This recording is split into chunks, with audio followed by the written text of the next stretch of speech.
In today's show, the Blazers are mostly impressive in their preseason debut against the Warriors. Let's talk about everything we saw, from lineup choices to Shaedon Sharpe's breakout. Welcome to Locked On Blazers. Let's get into it.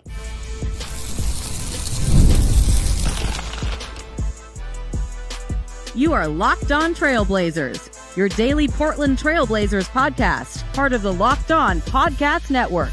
Your team every day. What's up, world? It's your past first point guard and Trailblazers reporter, Mike Richmond. Listen to another episode of Locked On Blazers, part of the Locked On Podcast Network, available wherever you get podcasts and also on YouTube. Thanks for making the show your first listen, coming at you each and every weekday, Monday through Friday. So make it a part of your daily routine. Make it your first listen. Tell your friends to do the same. It's Locked On Blazers, your team every day. In today's show, we're going to talk about the Blazers' first game of the exhibition season, a preseason loss to the Golden State Warriors in San Francisco. I do not care about the score. I do not care about the Warriors' deep bench being significantly better than the Blazers' deep bench. And I do not care about the outcome, but I think the Blazers, when the regulars were on the court, played dang well.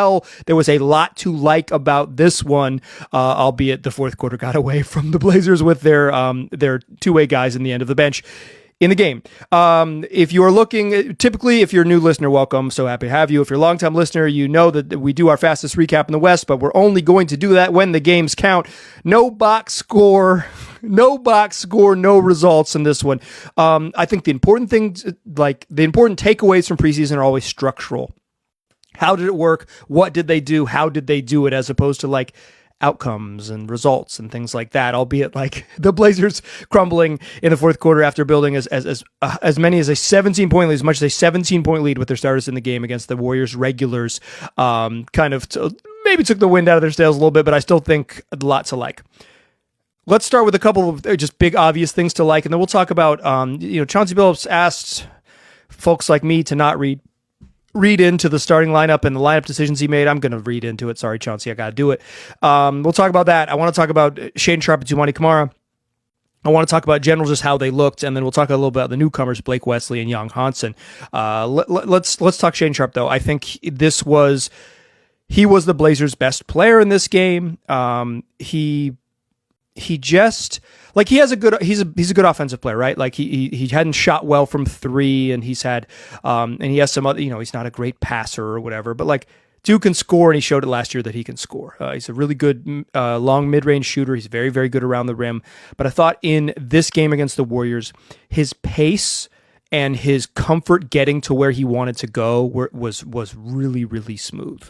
Warriors played their guys, like they played their vets about 20 minutes. They didn't really play anybody in the second half.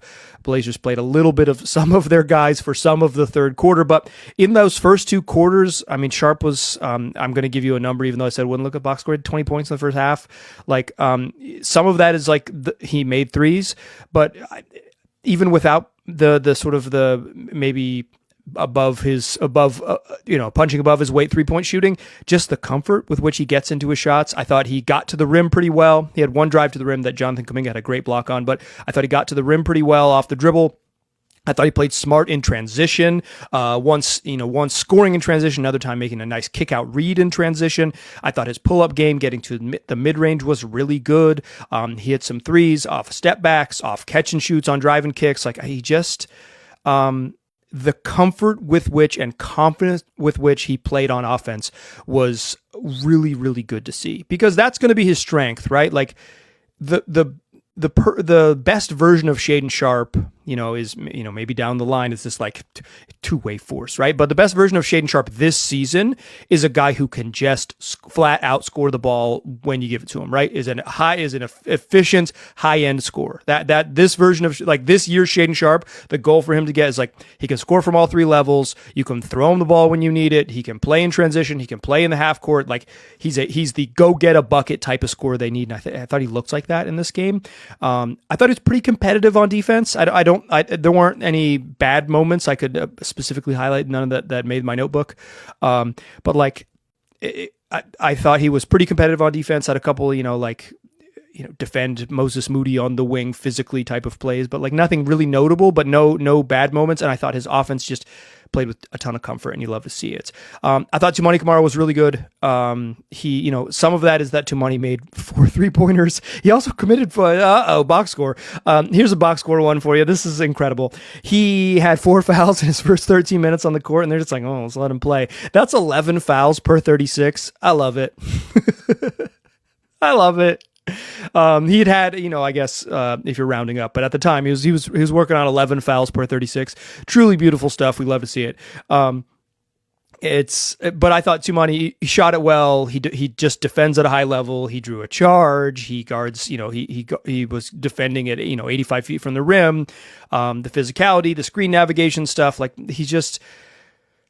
if Toumani is a high level shooter this season, he's going to be an excellent player. Like he doesn't even need to, they talked to Joe Cronin, and they mentioned on the broadcast as well tonight, but Joe Cronin and also the Blazers broadcasters have mentioned that Toumani's working on his ball handling, right? Joe said it. That's why they said it on the broadcast. But like, even if he doesn't like develop this like handle to get himself where he wants to go on the court and become a guy who shoots off the dribble, even if that self-creation stuff never happens, if he is like, he's good enough on defense that if he's just like a high volume, took 7 3-pointers in the first half, I am really creeping into the box score, y'all. We're just gonna, how about this? I'm gonna mention some numbers, but they're not important.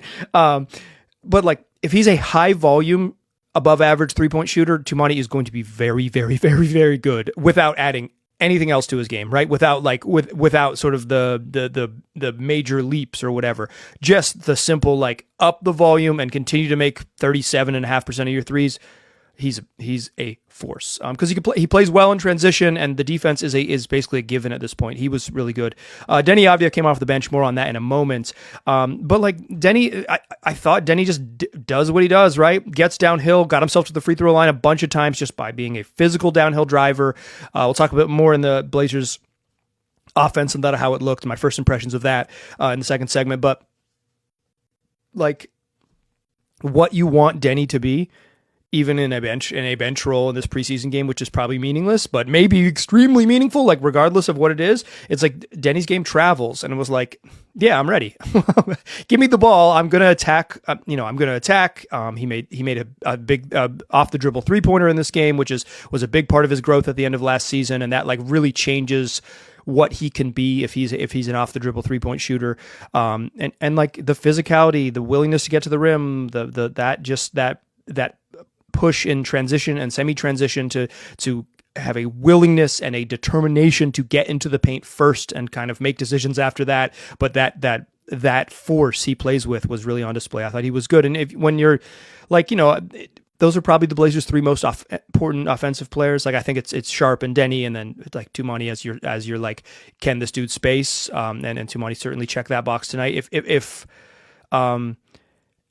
If Denny plays like that and Sharp plays like that, like the Blazers offense is going to be, obviously it'll be a little bit different because you're going to play multiple halves of basketball in an NBA game, but like, I'm still thinking they're going to be a below average, if not straight up bad offensive team, particularly in the half court. But those two guys showed what it looks like when it's going to be good. And then you get some spacing. And it's just like, this wasn't a night where Drew shot well or Jeremy Grant shot particularly well. This was your sort of your 2 core guys doing what they do, and Toumani filling in the gaps at a really high level. And Toumani is a great, he's a glue guy. He fills in the gaps. That's what glue guys do, is they quite literally fill in the gaps. Maybe that's not quite literal, and that's how metaphors work. But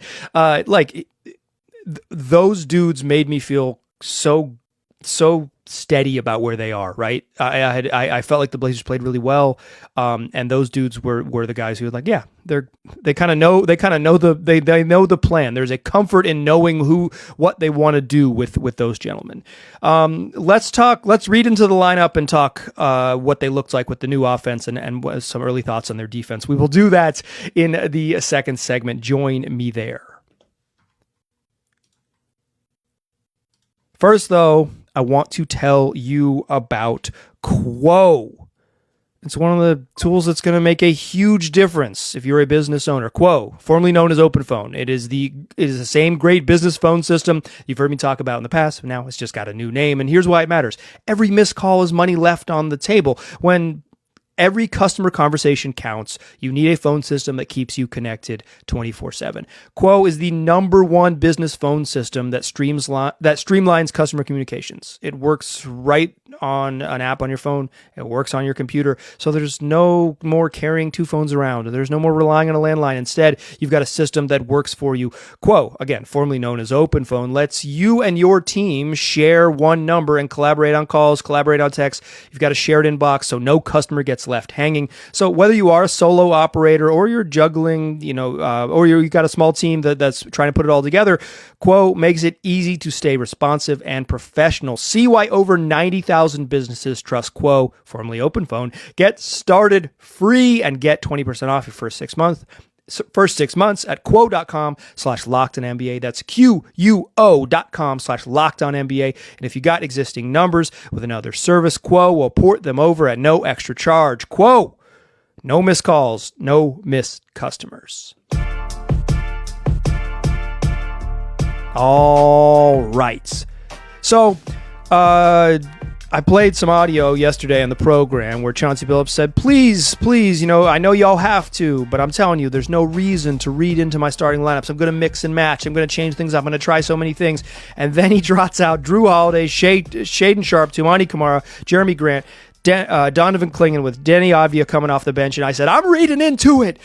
Yeah, I'm not, actually. I don't think this starting group meant anything specifically, but I do think we learned some things about who played. The Blazers played this game without Matisse Thybulle, who missed the game with what the Blazers called right knee soreness. That stinks, right? That Matisse is already having that his knee's hurting him, and he's having some other injury stuff. He had knee surgery early last year, and then he had a really bad ankle sprain that kept him out for missing a bunch of time. But the Blazers played 10 dudes in the first half. I'm not reading in the starting lineup yet. I am putting a very big star next to this, right? Like I'm putting this in a special part of my notebook that says, we will revisit how meaningful this was at a later date, like game one of the regular season. But what I will say is what we learned for sure is who the 10 guys are. Like Chauncey Billups has talked about what he's going to expand his rotation to play 10 or 11 guys. The 10 dudes that played in the first half, those are your players. Those are the guys who are part of the rotation. If there's one thing we for sure learned, we learned that. So it's your starters. That's Drew, that's Shea, that's Stu, that's Jeremy Grant, that's Donovan Clingan. Then off the bench, you got Denny Avdia, you got Young Hudson. That's 7.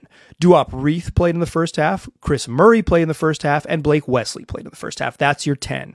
Apologies for those of you who are Ryan Rupert and Caleb Love, or I guess condolences to Ryan Rupert and Caleb Love fans. Those dudes aren't part of the rotation. And when Tease gets back, he's on that edge of 10 or 11. And I imagine they either play 11 guys or choose between Tease and Chris Murray each night. A couple things real quick on lineup stuff, and then I'll talk about the offense. Chauncey Billups played 3 centers in the first quarter. Donovan Clingan started, Young Hudson came off the bench, and then Duop Reith eventually got into the game. That could be a real thing. Because that is a way you limit some minutes. It could be a real thing even when Rob Williams is healthy. Keep it fresh. Keep the center rotation somewhat fresh. Don't overextend Hudson early in his career and play okay, we need you to play 7 straight minutes no matter how bad it's going for you, right? Kind of limit his struggles if he is indeed struggling, and if he's playing well, you leave him in there and you don't play that third center. But Reith just gives him another look. He's small and doesn't protect the rim, but he's a shooting big that they don't otherwise have. The other thing is they closed the second quarter. They closed the first half against Golden State. Specifically, when Golden State went to Draymond Green at center, the Blazers closed with Blake Wesley, Drew Holiday, Shaden Sharp, Denny Avdia, and Jeremy Grant on the floor, a small ball look. So we saw kind of the Blazers trot out a couple different things. I do think they will play small some. I do not think it will be every night thing. I don't even know if it'll be every week thing, but I think we'll see a little bit of it sprinkled in throughout, depending on matchups. Against Golden State, this was a matchup that allowed them to do it. I would say notably playing 3 guards and 2 forwards, even small all the way around, as opposed to play big, but not with a traditional center, right? Play 4 forwards and a point guard, but not, and 4 forwards and Drew Holiday, but not a traditional center. This was a true small ball lineup. 3 guards, Denny and JG. Just notable. Okay. We also saw a little bit of the new offense. I thought it looked pretty good. I liked the pace they played with. You know, there were moments very early in the game where they tried to get into that early take advantage offense stuff. And sometimes they hit ahead, get an advantage, drive into the paint, kick out wide open three. They generate a couple wide open threes just on pushing. The first two defensive rebounds of the game were grab and go boards. Shaedon Sharpe grabs a rebound. He just turns and goes. Jeremy Grant grabs a rebound. He just turns and goes. I like that. You don't need to look back for Jrue Holiday and set stuff up. Just go, push. You have everybody is about the same level of distributor, which is below average. So like, just push and play, and play to advantage. Use your athleticism as opposed to like trying to set up traditional stuff. I like that they got into early offense. I thought they got advantage by playing with pace. I also think a couple times when they tried to push with pace and got stopped, no early advantage. A couple times they got spread out with five guys kind of just like standing and looking and not getting into a quick flow. And they had some bad kind of like, okay, just try to score type possessions. And I think that'll come with better feel, right? Like, okay, our first opportunity didn't work. What actions can we flow into, as opposed to just being like, okay, you drive and shoot a pull-up jump shot, Jeremy, but like also Jeremy Grant and Shaedon Sharpe want to drive and take pull-up jump shots. So maybe you guys just play the way they play because it's basketball and guys just play the way they play. Early though, they ran a set a couple times. It was like, it had a bunch of action. It involved like first, the big man, Donovan Clingan, setting a down screen for effectively the 4, which is Toumani Camara. He goes out to the wing and kind of pretends like he's going to set a little screen for Shaedon Sharpe on the right wing, but he doesn't set it. He sets a quick ghost screen and flies through to the corner and then cuts out. And then that big man who just set that screen to spring the first action for Toumani sets a flare screen for Jrue Holiday, who goes to the opposite wing, the left-hand side. I love that action. They only ran it twice. They might have run it 3 times, but twice by my count. You can't just like spam the same stuff all the time, and they weren't making a ton of contact on their screens, but I thought the movement when they were intentional about running an action looks really good early, and then I thought they just got better and more comfortable into their stuff. Also, one thing that was very notable, early in the game, they ran almost no high pick and roll. During Donovan Clingan's first shift, they ran almost no high pick and roll actions. Almost none. When they got deeper into the rotation with Hansen and when Denny got on the floor, they ran some pick and roll. They ran some pick and roll with Duop Reith on there, but on the court. And then when Clingan came back for his second shift, he also ended up running some pick and roll stuff, and they ran it late in the second half as well. Clingan set a mean screen on Pods and got called for a offensive foul in the third quarter. But like, they kind of started the game with very little pick and roll, a lot of sort of like drive kick, drive pitch actions, even on like low movement, low pass sets, still not a lot of pick and roll. Spread, drive, kick, move off those kicks. I think that's notable and a big difference than just like, come set a screen 30 feet from the rim and let's see what we can do type of thing. I don't know if that'll stick, right? Because pick and roll is just like part of basketball, and even actions that are like start with dribble handoffs and flowing and running, getting guys to lift up from the corners and get into all these little, blenders type of movements. They're still often going to flow into things that are pick and rolls on the side or at the top of the key, one way or another. So I don't think it will be something we see zero of, but I thought it was notable that we saw very little of it early, and particularly because early in the game is more like scripted offense before you just kind of get playing, before you play and before the defense kind of knows what we want to do and get into it. Blazers defense, just like quickly, I don't think this was like a really notable defensive game because I first of all, I think they're a good defensive team, but all of the things you want to see on defense, where do they pick up? Everybody but the center picked up often in the backcourt. They're a backcourt team. Sometimes, particularly Blake Wesley on the court, they're picking up at 93.5, 94 feet, right? Like at the baseline, the far baseline, and defending. I think only once did they get caught out of position on the press. I think on the broadcast they said it was a good job. I thought it was a bad possession because I think they allowed the Warriors to kind of get into a little bit of an advantage with a hit ahead to Quentin Post. But like Yeah, I think the defense was solid. I don't think it was excellent, but I think it was solid. And the offense was good enough and impressive enough. And some of it is shot making, but I thought the flow of it was pretty good too. I thought the pace they played with was pretty good, even if they did make something like 44% of their threes in the first half and took 28 3-pointers in the first half, box score, and that's a lot. They were getting up a lot of outside shots, right, on pace for 56. I don't really have a problem with the volume because I think the way they were generating them was pretty good. And you need to shoot threes in the modern NBA. It's just how it works. Okay, first impressions. I want to talk Blake Wesley and杨瀚森to close the show. Join me in that third segment. We will do just that. First, though, I want to tell you about Prize Picks. The NFL season is here, and Prize Picks wants to make sure that you don't miss the excitement during football season, because with Prize Picks, it's good to be right. Playing Prize Picks is fun. It's a simple way to add more excitement to football. You just pick more or less on player projections, like, say, Josh Allen's passing yards or Saquon Barkley rushing touchdowns, and you're in the game. You can make your selections really quickly. You can set your lineup in under a minute. Plus, they've just added stacks. So if you want to ride with a player, you can select pass yards, rushing yards, touchdowns, all in one lineup for one single player. Stack them up. It's also fun to follow players in the app, and you can say, hey, I like that lineup, and then you can copy a lineup that you like that someone else has set with just one click. So download the Prize Picks app today and use the code LOCKEDONNBA to get $50 in lineups after you play your first $5 lineup. That's code LOCKEDONNBA for $50 in lineups after your first $5 lineup. Prize Picks. It's good to be right. Still the pass, first point guard. I'm still Mike Richmond. You're still listening to Locked On Blazers. Newcomers, first impressions for the new Blazers. Like I said, the 10 dudes that played in the first half, those are your 10 dudes plus Thibault to some extent. Like, it's going to be a choice between Thibault and Murray would be my guess, depending on, they're just like different sizes and different skill sets.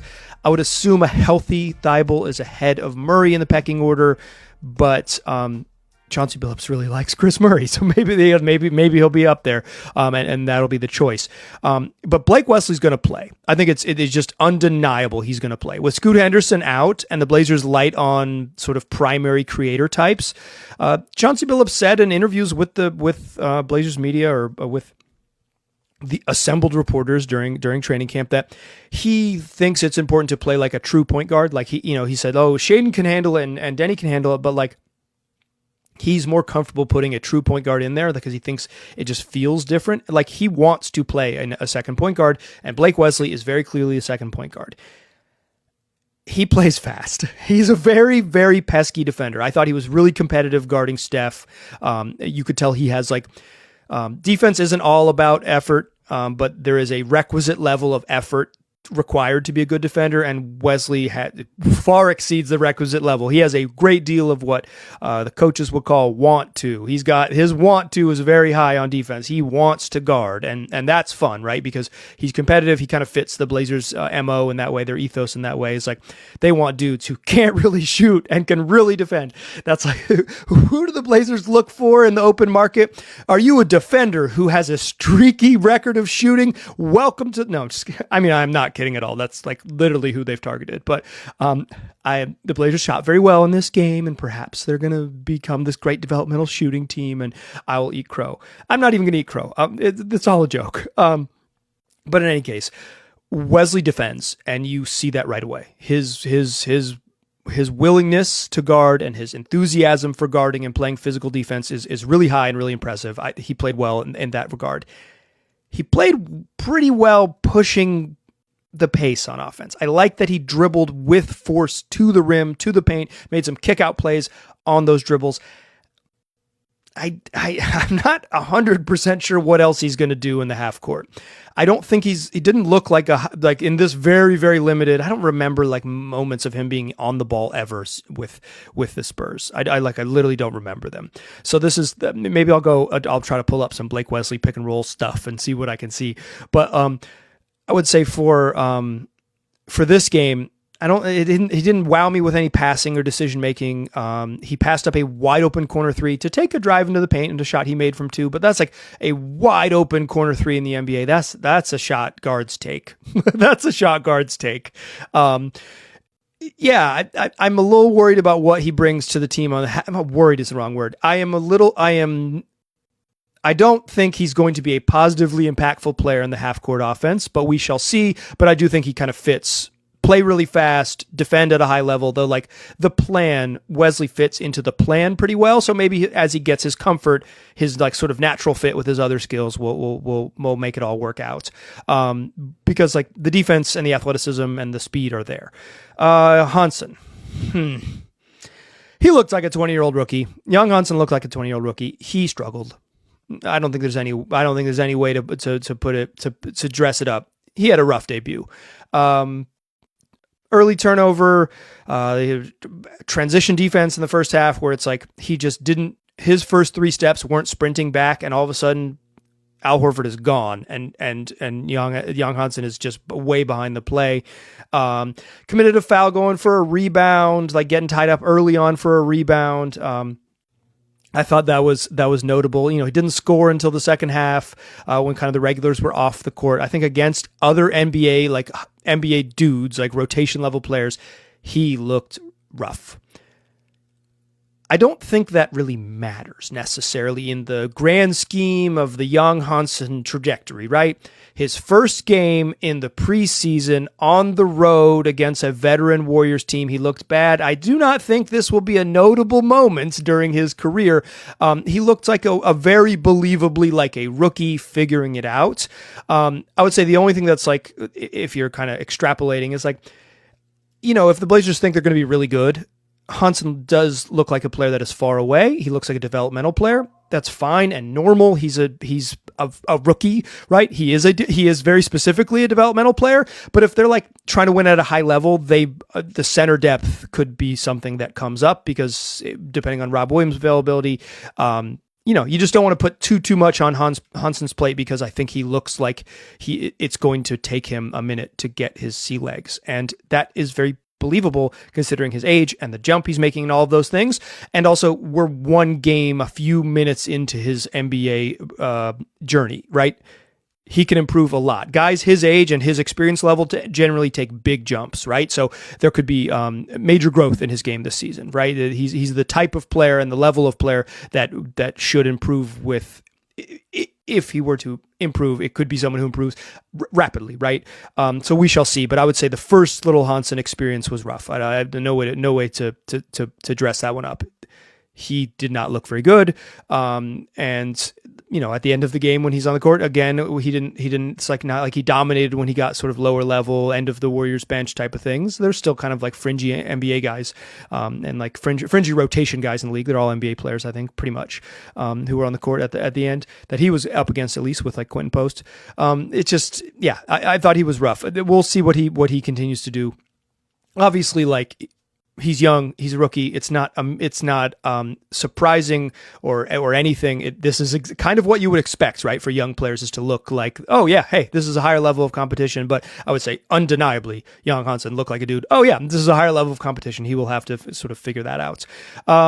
Blazers play Friday. They play a home preseason game Friday. I am excited to see it back in the building. Be up close and personal to get a feel for kind of what it's all looking like as they continue to move forward. Hopefully we get another big chunk of the regulars playing, so we can read into who plays and when and all of those things. I'll have you covered for that game. Also, a Friday show heading into that game. Connor Bergen of Blazers Edge is going to join the program, and we're going to talk Blazers X Factor. Who's the X Factor or X Factors on this team that could potentially change this team's trajectory if they really hit? We will weigh in with our opinions on those. You're not going to want to miss it. You're not going to want to miss any of the